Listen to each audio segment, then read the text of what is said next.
ఓం నమ శివాయ.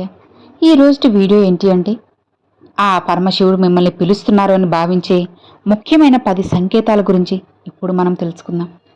మీ జీవితంలో ఏమైనా ఈ సంకేతాలు ఉన్నాయా? ఒక్కసారి మీరే గమనించండి. ఆఖరి వరకు విని తెలుసుకోండి. మీ జీవితంలో ఆ పరమశివుడు ఉన్నారా లేదా అన్నది కూడా మీకు అర్థమవుతుంది. ఓం నమ శివాయ అన్న మంత్రం మనసులో పదే పదే వినపడుతుందా? ఇక మీ జీవితంలో జరుగుతున్న మార్పులకు అర్థం వెతుకుతున్నారా? ఇవన్నీ కూడా నేను మీకు చెప్పడానికి ప్రతి పదం కూడా పలుకుతున్నాను. ఏదో ఒకటి మొదలవుతున్నట్లుగా ఉంటుంది. ఆ భావం నీ హృదయానికి కనిపిస్తే ఈ మాట నీకోసమే, ఈ సందేశం కూడా నీకోసమే. శివయ్య పంపే పిలుపులను కొంతమంది పరీక్షలుగా తీసుకుంటారు. ఆయన చూపు మన మీద ఉన్నంత వరకు మనల్ని ఏ దుష్టగ్రహాలు దరిచారు. అవును కదా, శివుని ఆజ్ఞ లేదంటే ఏదీ జరగదు. కాబట్టి అలాంటి కొన్ని విషయాల గురించి ఇప్పుడు మనం తెలుసుకుందాం. ఖచ్చితంగా మీకు అర్థమవుతాయి కూడా. ఇక మొదటి సంకేతం, సాధారణంగా మనం ఒక విషయం చెప్పుకుందాం. ముందు ఎప్పుడు శివుడి గురించి పెద్దగా ఆలోచించకపోయినా దేవుడంటే ఒక భయంతో కూడిన భక్తి, లేదా రోజు ఇంట్లో ఉండే వాళ్ళు అందరూ పూజ చేయమంటారు, అందుకే పూజ చేయాలి. మనకిష్టమైన వారికి ఈ దేవుణ్ణి పూజించడం అంటే ఇష్టం, అందుకే పూజ చేస్తున్నానే విధంగా భక్తి మొదలవుతుంది. అది ఒక దినచర్యగా ఉంటుంది. ఇది చాలామంది జీవితంలో జరిగే సంఘటన. అయితే జీవితంలో కొన్ని కారణాల వల్ల కొన్ని కోల్పోయినప్పుడు, దూరమైనప్పుడు, బ్రతుకు భారంగా మారినప్పుడు దేవుని వైపు మనసు లాగడం మొదలవుతుంది. అవును కదా, ఇది చాలామందికి జరిగే ఉంటుంది. జీవితంలో స్నేహితులు, బంధువులు, ఆఖరికి మన తోడు, ప్రేమ అందరూ దూరమైనప్పుడు బయట ప్రపంచం శూన్యం. బ్రతుకు కష్టాల కన్నీటితో కూడిన భారంగా ఉంటుంది. ఎందుకో అర్థం కాదు, ఎలానో తెలియదు. అకస్మాత్తుగా శివుడి వైపు మనసు లాగడం, గుడికెళ్ళాలి, ఆయన్ని చూడాలని పదే పదే మనసు కలవరపడ్డం, చాలా మార్పులు జీవితంలో జరుగుతాయి. అవి ఎంతగా అంటే, ఒకప్పుడు ఒకరు చెప్పినవి చేస్తేనే పూజ చేసేవాళ్ళం. ఇప్పుడు స్వయంగా మనకే అనిపించేలా చేయడం, లేదా ఓం నమ శివాయ, ఓం నమ శివాయ అని ఒకప్పుడు రోజు చేసే దినచర్య ఇప్పుడు ఇష్టంగా మారేంతలా. ఇంకా గొప్పగా ఆలోచించే వారికి శివలింగాన్ని కూడా ఇంట్లోనే పెట్టుకొని రోజు అభిషేకం చేసేంత ఇష్టం దేవుని మీద కలుగుతుంది. అప్పుడే ఆ క్షణమే నీ చుట్టూ ఉన్న నకిలీ మనుషులు దూరంగా వెళ్ళిపోయి నీ గురించి పూర్తిగా నిశ్చలమైన మనసుతో ఉన్నవారు ఎవరైనా ఉంటే వారిని నీకు దగ్గరగా ఉంచుతారు. ఆ పరమశివుడు నిన్ను ఓ కంట రోజూ కనిపెడుతూనే ఉంటారు, నీకు తోడుగా ఉంటారు.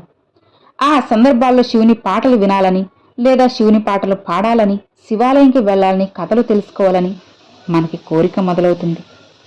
దీన్ని చాలామంది భక్తులు తమలో భక్తి మేల్కొంటున్న దిశగా మారుతుందని జీవితాన్ని కొత్త మలుపుగా చూస్తారు. ఒక ఊర్లో ఒక ధనవంతుడు ఉండేవాడు. అతను దశలో ధనం, పేరు, గుర్తింపు వీటి మీదనే ఆయన ఆలోచనలు మొదలయ్యాయి. పొద్దున లేచింది మొదలు రాత్రి నిద్రించే వరకు ఆలోచనలు తన మైండ్లో ఉండేవి. అవి వారి హద్దు దాటినంత వరకు బాగుంటాయి, కానీ మితిమీరితే వారి మాయలో పడి తనను తానే కోల్పోవడం జరిగింది. అంతు చిక్కని మాయలో పడిపోయారు. అదే జీవితమని ఆయనకు తనని తానే తెలియకుండానే స్వార్థం, గర్వం, కోప ద్వేషాలకు బానిసలైపోయారు. తెలియకుండానే చిన్న తప్పు చేసినా సరే ఇది పెద్ద తప్పేం కాదు కదా అని ఆలోచించేవాళ్ళు. దాని ద్వారా మనశ్శాంతిని పూర్తిగా కోల్పోయి నిద్రలేని రాత్రులు గడిపారు. శాంతి, ప్రశాంతత ఎక్కడా అని వెతుకుతూ వెతుకుతూ ఒక కనిపించని దారి కోసం వెతుకుతున్నారు. అలాంటి సంఘటన గురించి జీవితానికి అసలు అర్థం ఏంటి అనే ప్రశ్న మొదలవుతుంది. ఆ ప్రశ్నలు చాలామందిని ఆధ్యాత్మిక మార్గం వైపు నడిపిస్తూనే ఉంటాయి. అవును కదా. అలానే ఇంకో సంకేతం కూడా ఉంది. మీ జీవితంలో మీకు బోలెడు కోరికలు ఉండొచ్చు. మీ ఆశలన్నీ కుటుంబం మీదే ఉన్నాయి.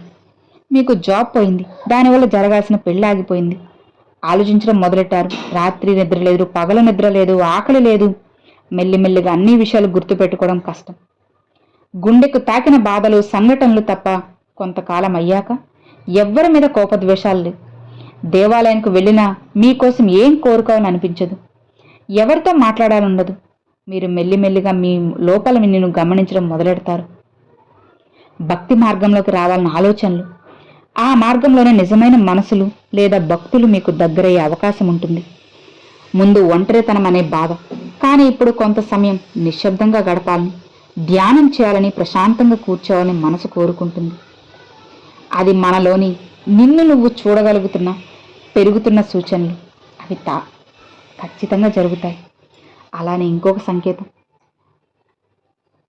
భక్తులారా, మనిషిని మార్చేది బలవంతం కాదు, అవగాహన.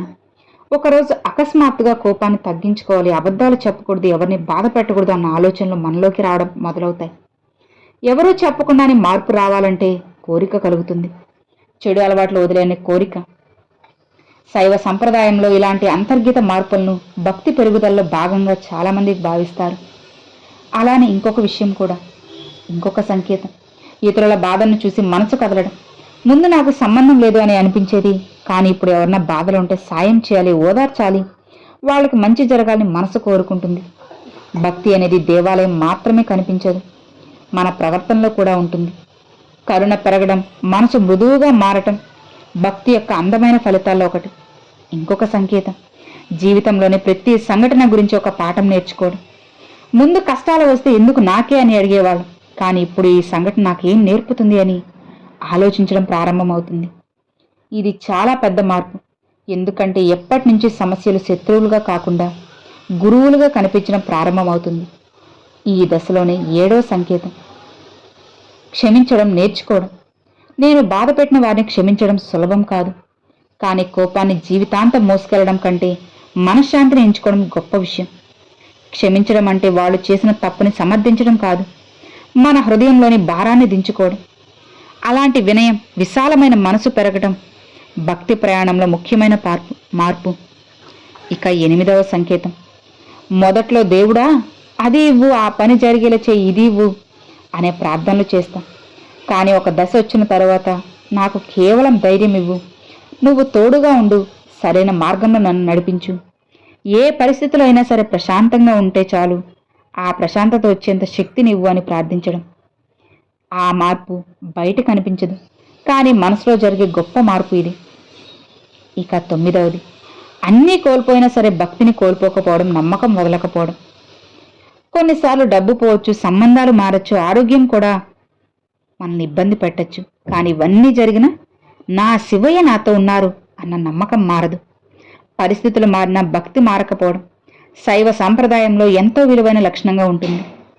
ఇక అలానే చివరి 10వ సంకేతం, మహాదేవుని వెతకడం కాదు, ప్రతి జీవుల దైవత్వాన్ని గౌరవించడం ప్రారంభించడం.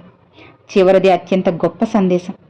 మహాదేవుడు ఆలయంలో మాత్రమే ఉన్నారు, శివలింగం రూపంలో మాత్రమే ఉన్నారని కాకుండా ప్రతి జీవిలో, ప్రతి మంచి పనిలో, ప్రతి మనిషిలో, ప్రతి కరుణలో దైవత్వాన్ని చూడడం ప్రారంభించడం.